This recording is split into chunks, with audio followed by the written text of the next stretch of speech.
Seguimos en Notimundo Estelar. Información inmediata. Llamadas insistentes, mensajes intimidantes y contacto con familiares son algunas de las prácticas que se registran en los procesos de cobranza en el país. Vamos más allá de la noticia. Notimundo Estelar en FM Mundo con María del Carmen Álvarez. Nos acompaña a esta hora el abogado César Coronel. Él es experto en deudas de defensa, Deudores Ecuador. Abogado Coronel, muy buenas noches y gracias por acompañarnos aquí en nuestros estudios. ¿Qué tal, María del Carmen? Muchísimas gracias por la invitación y en buena hora poder estar aquí junto a ustedes en esta ciudad de Quito, a la que yo amo tanto, donde viví además casi 6 años de mi vida y además en la tierra de mi esposa. Así que muchas cosas me unen a Quito. Qué bien, a mí también, definitivamente. Sigo todavía viviendo allí, ya vine hace más de 20 años, pero me quedé en esta hermosa ciudad. Abogado, ¿hasta qué punto se vulnera pues la privacidad de las personas en el sistema de cobranza actual? Esa vulneración de la que estamos ahora, que es materia de este análisis, ¿qué tan compleja puede llegar a ser para los ciudadanos? Bueno, primero es importante recordar que los ecuatorianos estamos sobreendeudados. 3 de cada 10 personas en el Ecuador hoy no están pagando a tiempo sus deudas. Y esto se traduce en una mala o pésima calificación en el buró de crédito. Pero también se traduce en una serie de consecuencias, tanto individual, a nivel extrajudicial y también a nivel judicial. Y empiezo por el último. Solo durante los últimos 3 años se han presentado más de 1.200.000 demandas por deudas, de las cuales 320.000 corresponden a esta provincia de Pichincha. Pero también decía que hay consecuencias previo al juicio y una de ellas es justamente la gestión de cobranzas. Esta gestión de cobranzas, que además está ya finalmente regulada por la ley, lamentablemente a veces se traduce en hostigamiento y en acoso y abuso de la ley por parte de algunos acreedores para la gestión de la cobranza. Para la gestión de la cobranza. Pero para poder entender y para poder descifrar qué es hostigamiento, es necesario recordar ¿cuáles son las reglas que ha establecido la ley? El artículo 49 de la Ley Orgánica de Defensa del Consumidor dispone reglas absolutamente claras respecto a cómo se debe ejercer la cobranza. Es decir, hay límites para la gestión de cobro. Hay límites. No es en cualquier horario, correcto, ni llamando a quien ellos quieran. ¿Y cuáles son esos límites? Hay una cancha claramente delimitada. Primero, solo nos pueden contactar de 7 de la mañana a 8 de la noche, no antes ni después. Únicamente durante días hábiles, es decir, de lunes a viernes, excluyendo, por lo tanto, los fines de semana y los feriados. Por otro lado, solo nos pueden contactar una vez al día. Una vez al día únicamente. Solo una vez al día, no 2, no 3. Por cualquier medio. Vía correo electrónico, mensaje de texto, llamada. Y finalmente, y no menos importante, y esto tiene directa relación con la protección de datos también, solo pueden contactar al deudor, al codeudor o al garante. Contactar a terceros distintos o ajenos a la deuda implica hostigamiento, y eso pasa mucho hoy en la realidad. Seguramente, María del Carmen, usted conocerá de casos de personas, y quienes nos escuchan se sentirán identificados, que llaman a familiares, amigos, compañeros de trabajo, jefes, en algunos casos incluso personas con las que uno ya no tiene ningún tipo de vínculo, ninguna para relación, poder cobrar esa deuda. ¿Cómo obtienen esas bases de datos? Lamentablemente en el Ecuador, a pesar de que existe legislación de protección de datos, también es cierto que existe un mercado negro de tráfico de bases de datos. Es muy sencillo hoy conseguir la información de cualquier persona, y esto se vuelve aún más peligroso en un país donde el dominio de los grupos de delincuencia organizada es alto. Pero volviendo al tema de la cobranza, sin irme al límite de las actividades delincuenciales, estas empresas no solo que contactan y logran conseguir el número de la persona deudora, sino que logran ubicar a todo su entorno, casi que todo el árbol genealógico, para poder luego contactarlo. Y podemos hablar de muchos casos, y le quiero contar uno de la ciudad de Quito, justamente aquí en nuestra oficina. Se trata de un funcionario público que empezaron a escribirle porque no se había puesto el día en una deuda. Además, quien le estaba cobrando era un banco del Estado también. Empezaron a escribirle, luego empezaron a escribirle a la cuñada, le escribieron a la suegra, le escribieron a la hermana, empezaron a escribirle a compañeros del trabajo. Y le voy a contar algo, llegaron al límite de contactar a la ministra de la cartera de Estado para la que él trabajaba. La ministra dio la orden inmediata de que, como esta persona tenía un contrato ocasional, le desvinculen del ministerio para no seguir recibiendo estas llamadas. Evidentemente, es decir, hay un afectaron daño. la vida de esta persona, hay un daño. ¿Se puede hacer alguna denuncia con este tipo de acosos que llega a ese punto, además, gravísimo? Claro que sí. En el mismo caso que le estoy comentando, el señor, junto con nosotros, presentamos una denuncia.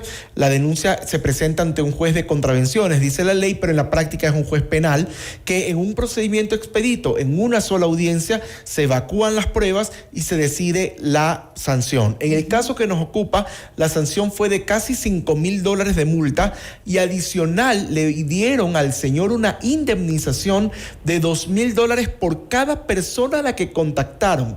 Porque la ley ha previsto una doble sanción. La sanción corre para quién? Para la agencia externa de cobro. Para la empresa de cobranzas, el acreedor o el estudio ¿También jurídico. para el acreedor? Depende de quién es el que está ejerciendo esta cobranza, ¿no? Porque a veces son la misma empresa. La misma empresa tiene su departamento de cobranzas. Exacto. Y era ese el caso específico que le comento.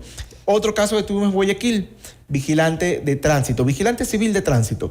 Empezaron a contactar hasta autoridades de la ANT que no tenían nada que ver con él, porque él era un vigilante de la Agencia Municipal de Tránsito de Guayaquil. Empezaron a contactar a familiares, compañeros de trabajo, y llegaron al colmo de escribirle a su hija, una niña de 14 años, a la que le enviaron un mensaje por WhatsApp. Enséñale a tu padre a ser responsable con sus deudas. Bueno, no le alargo el cuento, era una deuda como de $6,000, una famosa tarjeta de crédito. Presentamos la denuncia. Al día siguiente de presentar la denuncia, nos llamaron para poder hacer una mediación y el acuerdo fue: yo retiro la denuncia y ellos retiraban y saldaban la deuda. Entonces, así le puedo contar muchos casos, pero lo importante, y a propósito del tema de la protección de datos, que también es un tema que hoy se ha puesto en boga, la legislación que tenemos es importante, pero no es del todo suficiente. ¿Por qué? Porque existe mucho desconocimiento y en buena hora que en este espacio podamos justamente hablar de estos derechos por parte de los ciudadanos, que tienen que conocerlos, que tienen que exigirlos y que cuando son violentados denuncien y le den seguimiento a esas denuncias para evitar que estas actividades caigan en la impunidad. Es claro, el hecho de tener una deuda no significa que perdemos nuestros derechos fundamentales. En este caso, el hostigamiento, el acoso no es permitido por la ley y se puede hacer las denuncias de las que estamos hablando en este momento. Lo que usted ha dicho es absolutamente vital. Es verdad que yo tengo una deuda y es verdad que tengo que pagarla. Y es verdad que el acreedor tiene el derecho de cobrarme, pero dentro del marco de la ley, dentro de lo que la ley ha previsto como lícito para el cobro de esa deuda. Entonces, es verdad que ellos pueden cobrarme, pero respetando lo que ha dispuesto la norma jurídica, sin caer en hostigamiento, abusos y acoso. Ahora, las personas que van a presentar una denuncia, ¿qué tipo de evidencias deben tener para poder ir a presentarla? Esto también es muy importante, porque también me ha pasado que van a la oficina aquí en Quito y me dicen abogados que me están hostigando. Ah, perfecto, muy bien, cuénteme. ¿Qué tiene como evidencias? Ah, no, lo que pasa es que borré el mensaje, es que cambié de teléfono, es que... No, tenemos que tener las evidencias. Si es una llamada, grabarla. Procurar que en la llamada digan quién es y se identifique. Por otro lado, correos electrónicos son muy valiosos. Mensajes de WhatsApp, tratar de tenerlos a salvo y luego poder practicarlos. Videos, porque he tenido casos de personas que van al lugar de trabajo y esto es absolutamente ilegal. No pueden ir al lugar de trabajo de una persona. Lo visitan y en ese caso, lo que han hecho mis clientes, yo les he dicho siempre, graben que están ahí en la oficina, graben que están cometiendo hostigamiento. Todas estas evidencias se presentan dentro del proceso judicial, se practican en la audiencia única y es lo que le permite al juez identificar el hostigamiento, pero no es suficiente probar el hostigamiento. ¿Por qué? Porque la ley ha previsto una doble sanción, una multa de alrededor de $5,000. Eso iba a preguntar yo, las sanciones económicas. Y también una indemnización. por el daño causado, pero yo tengo que probar el daño. Este tipo de cosas me han causado daño psicológico. Bueno, aquí está un peritaje del psicólogo. Esto me ha causado que perdí mi trabajo. Bueno, aquí está el Kipux donde me desvincularon del trabajo. Esto me generó, por ejemplo, en mi hija menor de edad, una situación de estrés, de ansiedad. Bueno, tener todas estas evidencias que me permitan luego demostrar el daño que se ha causado. Es decir, que además de la multa, que puede llegar hasta $5,000, como nos acaba de mencionar, hay indemnizaciones. Sí, correcto. Específicas. La ley ha previsto una doble sanción. Multa y la indemnización. No es o solamente son las dos. Son las dos. Si se ha demostrado que hay hostigamiento, se tiene que indemnizar el daño causado. Bueno, a mí me pasó también algo similar hace algunos años ya con una de estas agencias externas de cobro que empezaron a escribirme, a mandarme mensajes de WhatsApp, también mails. Yo tuve que ir personalmente a hablar con ellos porque además era una deuda que no me correspondía. Era de una empresa en la que yo había estado vinculada en algún momento, pero yo no era ni representante legal, ni asumí ninguna deuda, ni mucho menos. Pero tuve que estar ahí una buena cantidad de horas para que me resolvieran ese problema. Y esa situación muy probablemente quienes nos escuchan se sentirán identificados, porque es algo muy común. Pero yo creo que es importante... llamen a cobrar algo además que no le pertenece a uno, una deuda que no le corresponde. Deudas que aparecen de la nada, firmas falsificadas, identidades suplantadas, deudas que resucitan, ya cobradas, que se supone que yo había cancelado. O sea, he visto de todo un poco. Hemos atendido a más de 135,000 personas estos 3 años y hemos visto casi de todo un poco. Pero lo importante en cualquier circunstancia, lo primero es conservar la calma. Porque muchas veces muchas veces estas llamadas, estos mensajes, a uno les generan estrés, ansiedad, preocupación. Angustia. Y uno se angustia y toma decisiones equivocadas. No, conservar la calma. Segundo, conversarlo con el entorno familiar.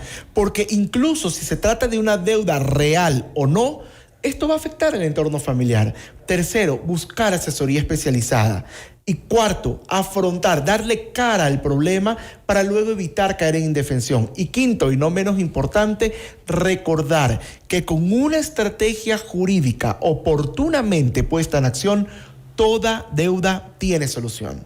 Bien, pues entonces a tomar en cuenta todas estas recomendaciones para quienes en este momento pues están también pasando este tipo de situaciones, así como yo. Hay muchas personas que también recibirán estas llamadas que en muchos casos ni siquiera corresponden a deudas de ellos. Así que, como lo dijo bien el abogado, a tomarlo con calma, a analizarlo, pues y a tomar buenas decisiones para hacer frente a este tipo de situaciones. Gracias al abogado César Coronel, abogado experto en deudas de defensa, deudores Ecuador, nuevamente por estar aquí junto a nosotros. Gracias a ustedes por la invitación. Un abrazo.